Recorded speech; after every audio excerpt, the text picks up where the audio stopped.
This is the Little Moments Count radio podcast, created in partnership with community radio stations throughout Minnesota. Each episode, you'll hear interviews with early childhood experts on how to support the important brain development that takes place in the first 1,000 days of life, just through little moments every day.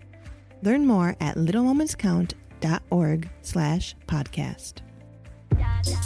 FM 89.9 KMOJ. Good afternoon, ladies and gentlemen. Walter Q. Banks Jr. got you on the afternoon drive. No question about it.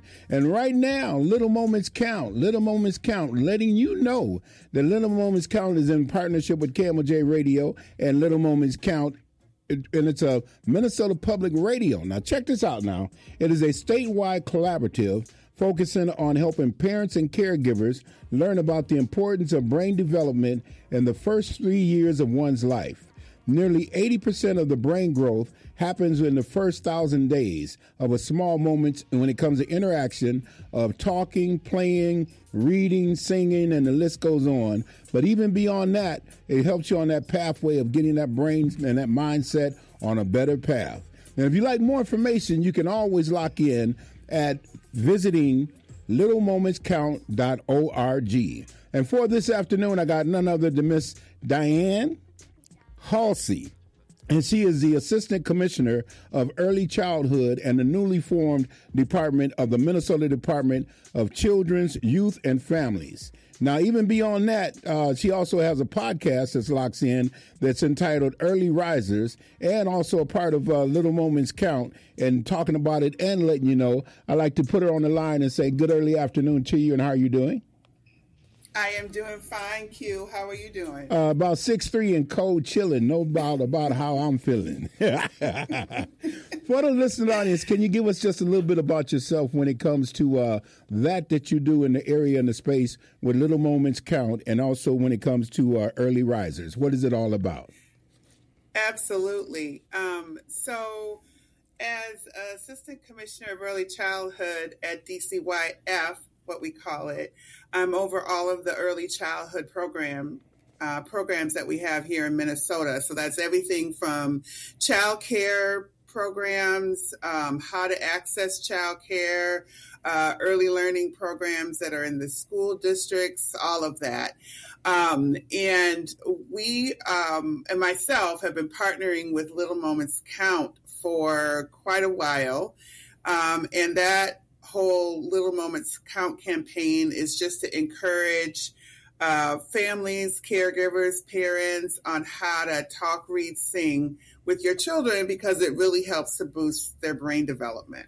Now, when we're looking at youngsters themselves and starting at an early age, is there a sign or any signals or anything that tells one that one child may be a little different than the other? I know everybody's DNA is different. But then also when it comes to the mindset and at an early age, is there any ways of telling, or does it happen after a certain point? So if you're talking about like trying to figure out if a child may have a delay, like that can happen, it can happen early. And that's why we encourage people to get screened, especially, as a parent, as a child, you usually can tell, some things. If not, if you have any questions or have that inkling, like, yeah, something's not quite right, like this one isn't quite developing like my other kids are, and it may not be anything, but if it is, just to make sure, you should reach out and get screening and some help. We have a program here at DCYF called Help Me Grow. And you can reach out at Help Me Grow at state.mn.us. That's an email, or phone number 866-693-4769. And that way you can get connected. That program is to help you get connected if you suspect or know that your child might have some delays or special learning needs. Now, when it comes to just growing up as a youngster and as a youth, how important is that four-letter word of love and just showing the support factors to that young one? Yeah. Oh, such a good question. So what we know about how children grow and develop is that they grow and develop through something called attachment and bonding. But another word for that is just that love and connection.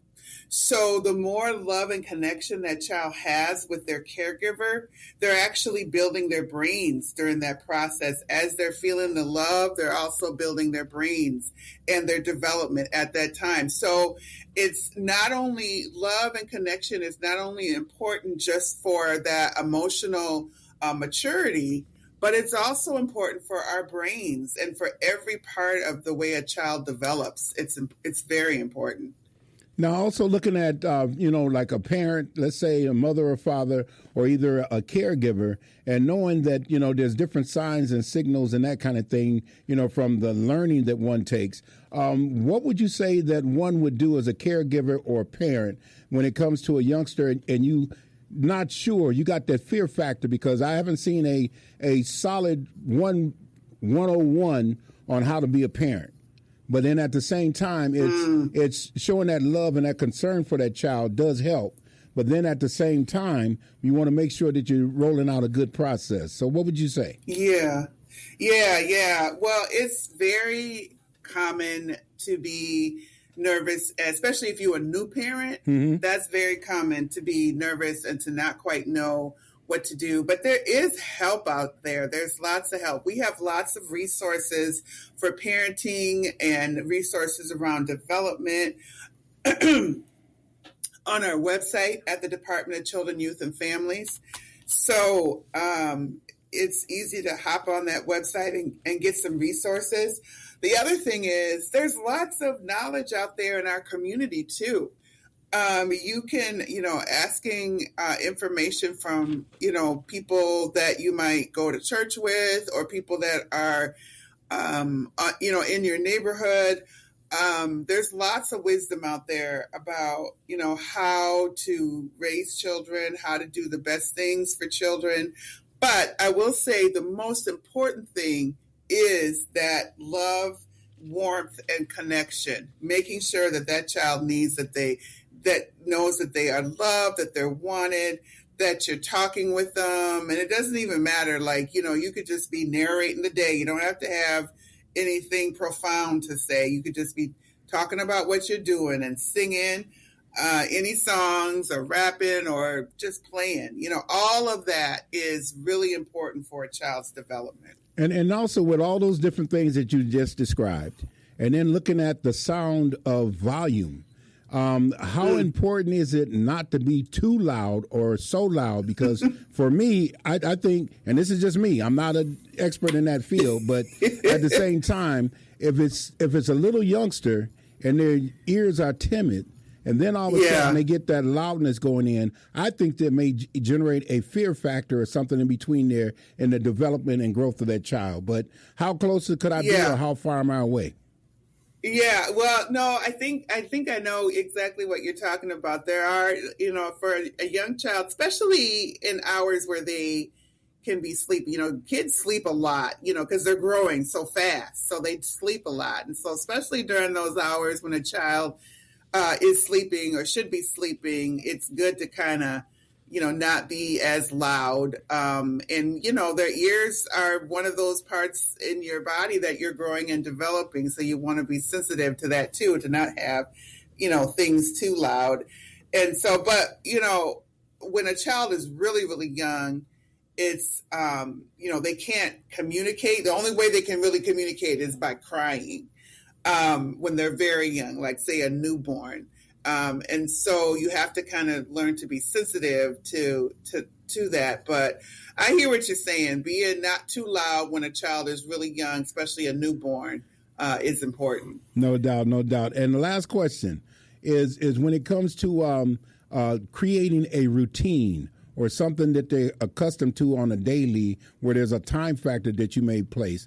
How good or how bad is it to have that kind of structure?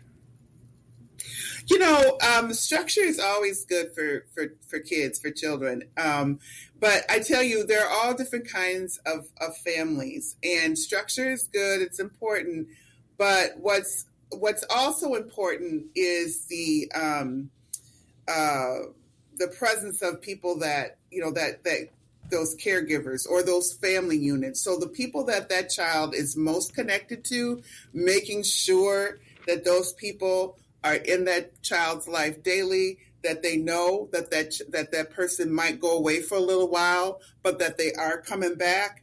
That kind of routine is very important. So that helps the child to feel grounded and safe, psychologically safe, when they know that the people that are loving and caring for them are not going to leave them and just never come back. So the part of the routine that's important is making sure that those people that they love are continuing to come back and re-entering the child's life on that daily basis. No doubt. Well, I want to say thank you very much for the time and opportunity of talking to you, and looking forward to seeing you coming up real soon. And ladies and gentlemen, none other than Dianne Haulcy.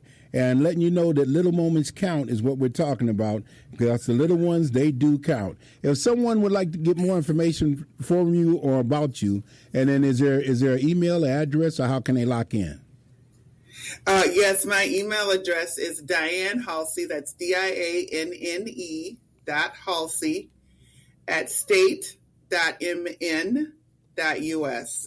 Okay. And thank you, Q, for having me on. Definitely my pleasure. It's FM 89.9 KMOJ, and if you like a copy of the copy, all you need to do is just lock in, because right here, we try to do what we can in order to keep you in the know. And you can lock in at Little Moments Count. You can visit also on the website at littlemomentscount.org. It's FM 89.9 KMOJ.